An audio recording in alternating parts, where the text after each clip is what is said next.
It's worse than that. Jerome does not agree with their canon.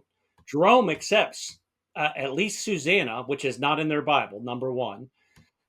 Number two, Jerome is outvoted. There are people at the same time telling him that at least, one I can think of off the top of my head, the book of Baruch was accepted by the Jews at the time of Jerome when Jerome is telling you they're not.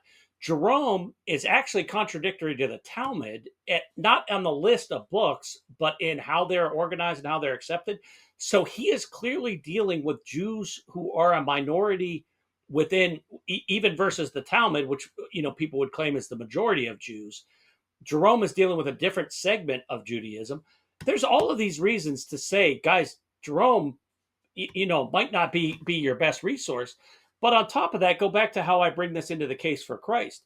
In the case for Christ, when we're talking about the Gospels, the epistles, Revelations, you're dealing with a number of books that are disputed. There are individual fathers who are against them. And all of the Protestant scholarship will say, well, yeah, but that's a minority view. We go with the consensus. Okay, Jerome is not the consensus.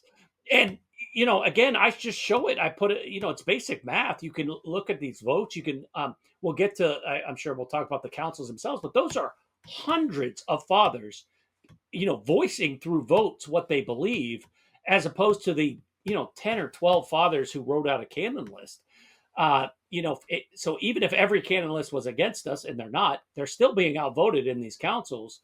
Anyway, it's just the inconsistency of what the Protestants are saying in this space is easily proven because you pin them down with the case for Christ, and use that to then start evaluating this evidence on the canon, and they don't have a leg to stand on.